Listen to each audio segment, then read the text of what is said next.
ეს დაკავებაც არ გახლავთ, ეს გახლავთ გატაცება ადამიანების. ესეთ ფაქტები ხდება რუსეთში და ჩეჩნეთში.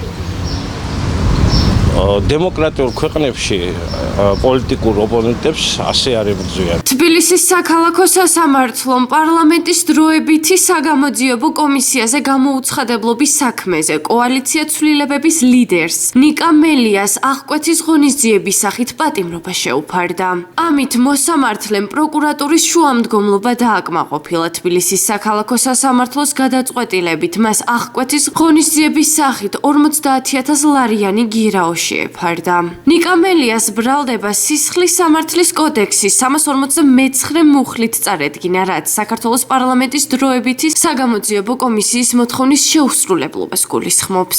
ნიკა მელიას დაკავების ფაქტს გამოეხმაურნენ გორში სხვადასხვა პოლიტიკური პარტიის წარმომადგენლები. ოპოზიციაში ამბობენ, რომ ქვეყანაში დიქტატურა მყარდება და სამართალდამცველების ქმედებას არაფერი აქვს საერთო კანონთან. მმართველ გუნდში კი განაცხადეს, რომ კანონის შერჩევითი არ არის და ყველამ შესაბამისად უნდა აგოს პასუხი. ეს დაკავებაც არ გახლავთ, ეს გახლავთ გატაცება ადამიანების. ესეთ ფაქტები ხდება რუსეთში და ჩეჩნეთში. დემოკრატიულ ქვეყნებში პოლიტიკურ ოპონენტებს ასე არ ებრძვიან და არ იჭერენ და არ ავიწროებენ. მაგრამ მე მინდა გითხრათ, რომ ეს ვერავის ვერ შეაშინებს და ჩვენ და ზოგადად ოპოზიციურად განწყობილი საზოგადოება იბრძოლებს ბოლომდე და საქართველო იქნება აუცილებლად დემოკრატიული და თავისუფალი. პირველ რიგში მინდა სოლიდარობა გამოვხატო იმ ყველა დაკავებულის მიმართ, რომლებიც უკანონოდ არიან დაკავებულები და მათ რიგებს ნიკა მელია შეუერთდა. ეს არის უკვე დიქტატურა, აპირებენ ყველას დაჭერას, იმიტომ რომ უნდათ ხალხის შეშინება, მაგრამ მათ ხალხის შეშინება არ გამოუვათ და რამდენ ადამიანსაც დააკავებენ, მით უფრო 2-ჯერ, 10-ჯერ და 100-ჯერ მეტი ადამიანი გამოვა. ასე რომ მეგობრებო, ჩვენ მოგმართავთ მეგობრებად, იმიტომ რომ არ ვართ ის ადამიანები, ვისაც სიძულვილი შეუძლია. ჩვენ გვინდა მხოლოდ მშვიდობიანად გავისტუმროთ ეს მთავრობა, რადგან საქართველოში ერთხელ და სამუდამოდ დამკვიდრეს სიწყნარე და სიმშვიდე.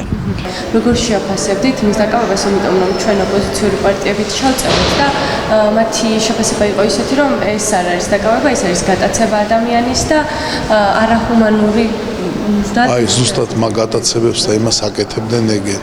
არაფერი უბრალოდ როგორც ჩვენ ინფორმაცია გვაქვს და ალბათ ეს ზუსტი ინფორმაცია, მან შეურაცხყოფა მიაყენა ძალოვანი სტრუქტურის წარმომადგენელს და შესაბამისი კანონის საფუძველზე მოხდა მისი დაკავება.